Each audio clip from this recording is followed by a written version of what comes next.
Já estamos de volta, hoje falando sobre seguro empresarial. No primeiro bloco, a gente detalhou aspectos conceituais e agora, no segundo bloco, nós vamos aprofundar essa discussão sobre as diferentes coberturas oferecidas pelo seguro empresarial e os desafios que as empresas enfrentam ao escolher a melhor opção. É um terreno complexo, mas nós estamos aqui para desvendar isso com a ajuda dos nossos convidados. O Diogo Alhadef, empresário, proprietário da Norseg Corretora de Seguros, e Diego Menezes Soares, advogado, especialista em direito empresarial, aqui para resumir os currículos dos nossos entrevistados de hoje. A gente deu aqui um monte de informações no primeiro bloco sobre o quanto é importante ter o seguro. Legal, agora o empresário está convencido de que ele precisa sim resguardar o seu patrimônio, a sua empresa. Que tipos de seguros, de coberturas ele principalmente deve observar para buscar e aí sim ter a maior parte de seus ativos ali preservada, Diogo e Dr. Diego? Nessa hora, é muito importante, né, a visita do profissional, no caso do corretor de seguros, né, que vai comercializar o seguro com o empresário, e fazer uma visita até a empresa e fazer, né, uma análise de todos os riscos que aquele negócio pode oferecer, né? Por exemplo, um bar. Tem coberturas que vão atender letreiros luminosos, responsabilidade civil dos frequentadores, impactos de veículo, dependendo da posição em que o estabelecimento se posicione na via. Então, tem seguradoras, inclusive, que oferecem cobertura para arrastão, né? O que às vezes acontece nas grandes capitais aí, de assalto, roubo de celulares e bolsas, né? Então, é interessante que o profissional da área de seguros visite a empresa, né, e faça toda uma análise para saber que tipo de risco aquela empresa pode sofrer, né, correr, para que seja feito exatamente uma pólice adequada para aquele estabelecimento, né? Então, se for uma indústria, se tiver equipamentos estacionários, entendeu? Nós temos coberturas também para equipamentos móveis, empilhadeiras, alagamentos, tem uma vasta possibilidades aí de contratação, desmoronamento. Então, que a gente tem que fazer uma análise detalhada do que a empresa precisa, né, para que faça uma pólice adequada para aquele ramo de atividade. No caso, por exemplo, de escritórios de advocacia, eu vou perguntar de uma forma mais ampla, porque o escritório de advocacia tem ali uma estrutura física, mas ele não trabalha com um produto, ele trabalha com a prestação de um serviço. E tem várias pessoas que trabalham com a prestação de serviço sem mesmo contar com essa estrutura física para receber pessoas, e aí esse profissional é que vai até seus clientes. Existem também coberturas para esse tipo específico de negócios? No caso, isso é um ramo de seguro chamado responsabilidade civil profissional, responsabilidade profissional, né? Que é voltada para empresas, para profissionais liberais, né? Por exemplo, no nosso escritório, nós temos, eu sou corretor de seguros, eu tenho uma pólice de responsabilidade profissional, porque nós trabalhamos com patrimônio alheio, né? Então, uma falha do escritório, uma falha minha, eu posso causar um prejuízo para um terceiro, né, e eu preciso ter uma garantia de indenização. Da mesma forma, um advogado, um contador, né, que deixe de cumprir emitir um DARF e gere uma multa para uma empresa, né. O advogado trabalha com prazo também, né, doutor Diego? Então, existe a cobertura de responsabilidade profissional para médicos, entendeu? Que atende também erro médico. Então, tem para todas as áreas existe uma cobertura de responsabilidade específica, né? Interessante perceber isso, e para o seu universo já existe um entendimento, acredito que sim, maior pelo grau, né, de leitura da própria lei, de entendimento das próprias leis. É isso mesmo? A gente já percebe que os advogados, principalmente aqueles que trabalham com uma advocacia com muito volume, estão submetidos ao risco. Afinal de contas, o contrato de seguro, ele vai avaliar o risco daquele negócio, daquela atividade. É com base nisso você vai calcular o preço daquele contrato. Então, isso é muito importante, porque muitas vezes as pessoas não contratam um seguro patrimonial ou empresarial, porque eles adotam uma premissa de que, bom, se o seguro do meu carro às vezes é caro, o da minha empresa vai ser mais caro ainda. mas às vezes não é. Às vezes é até bem mais barato, por quê? Porque às vezes o veículo está mais submetido a um risco de acidente do que a empresa. O seguro ele é tão importante, como a gente falou no bloco anterior, que até as seguradoras têm os seus contratos de seguro, que é o que a gente chama de contrato de resseguro. Então, para vocês verem, até a seguradora possui a segurança do seu patrimônio. Para preservar ali. Agora, que bom que você falou sobre custo, porque isso me traz à mente a relação de custo-benefício, tendo em vista que, dependendo do porte, é lógico, há uma variação aí de possibilidades de se custear esse passivo.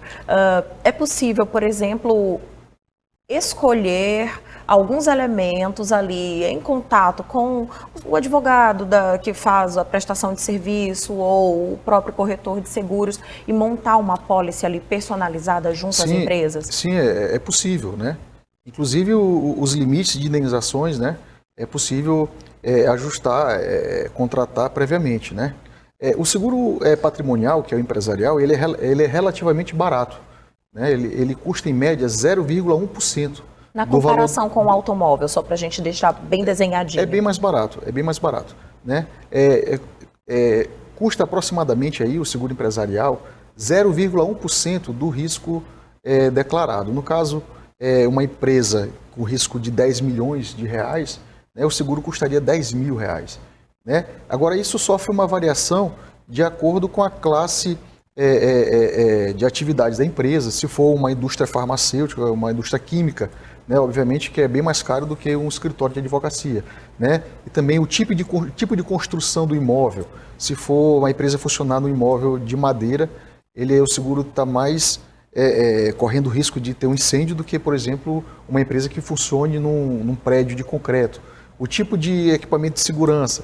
Né? Então, isso tudo é feito uma análise para poder ser definido o valor do prêmio, no caso do valor do seguro a pagar. Mas, em média, custa 0,1%, na maioria dos casos, o valor do seguro patrimonial para contratar do risco declarado, no caso. E 10 mil reais, assim, daquela forma que pode se diluir dependendo das facilidades. Um exemplo de 10 milhões, né, do declarado, mas, por exemplo, tem seguro de lanchonete de R$1.000, R$1.500, vai de acordo com a necessidade e da disponibilidade do empresário de arcar com essa apólice, né? Melhor do que não ficar completamente desprotegido, né?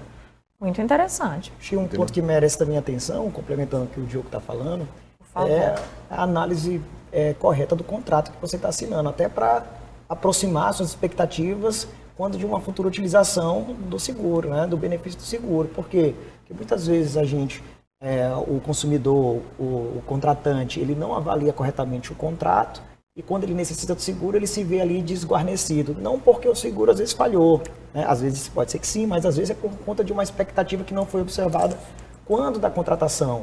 Uma cobertura que não foi prevista e que ele não reparou e depois ele percebeu que seria importante para ele. Tá? Omissão de informações quando da contratação. A gente utilizar aqui como analogia, Dalva, claro. num seguro de saúde, por exemplo, quando você omite uma doença crônica, uma doença importante, isso pode ser uma exclusão de cobertura. Da mesma forma, se você, dentro da sua empresa, você exclui um risco em potencial, isso pode ocasionar aí uma exclusão da cobertura. Então, as informações prestadas corretamente, eles vão ser relevantes para o momento da cobertura. Perfeito. E daí a importância, complementando o que o doutor Diego está falando, de procurar um profissional especialista da área, né?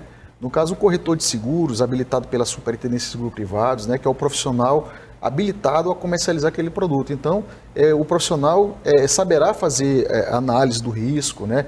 Quais são as coberturas que deverão ser contratadas, orientar o segurado a exatamente fazer uma pólice correta, se enquadrando, né, em todas as normas necessárias para que não haja nenhum problema quando vier a utilizar a cobertura de seguros, né?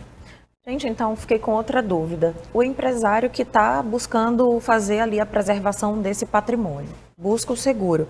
Se ele quiser, por exemplo, seguro para sua frota, sua pequena frota, vamos imaginar 5 carros que servem ali àquela empresa, ele tem um seguro para esses automóveis que difere do seguro para o automóvel de uma pessoa física ou não? Aí sim, é a mesma lógica dos riscos que esse automóvel, às quais ele está exposto no trânsito. No caso do seguro patrimonial, no caso, ele atende os bens móveis e imóveis, né? No caso dos automóveis, eles estão sob a guarda da empresa, prestando serviço para a empresa, né? E existe lá a cobertura para a guarda de veículos, existe uma cobertura específica para cada risco oferecido, né? Em relação a, você falou aí de transporte rodoviário, né? Existe um seguro obrigatório para esse segmento, né? E obviamente é cultural que essas empresas tenham um seguro complementar. E ou vai ser só patrimonial para assegurar o veículo, né? Aquele seu caminhão, ou você pode expandir esse seguro para assegurar o veículo e a carga que transporta. Pode assegurar também o veículo, a carga que transporta e também responsabilidade civil, porque há um risco aí de acidente e ocasionar aí lesões, ou quem sabe uma morte do motorista ou de terceiros, né, na via, na estrada. Então nós temos essa complexidade. Comum, né, acontece. Então essas empresas transportadoras, elas culturalmente, para além do seguro obrigatório que elas têm que ter, elas costumam abranger outros seguros não obrigatórios. Maravilha. Então, gente, estou adorando aqui desvendar esse universo sobre seguro empresarial, seguro patrimonial. A seguir, a gente vai voltar a falar mais sobre esse assunto no terceiro bloco e aí vou fazer algumas perguntinhas aqui que com certeza são dúvidas frequentes. Por exemplo, vai mesmo na corretora e aquele seguro oferecido pelo banco, pela agência, onde a empresa já tem conta? Vamos analisar isso também. Daqui a pouquinho a gente volta com mais negócios na pauta.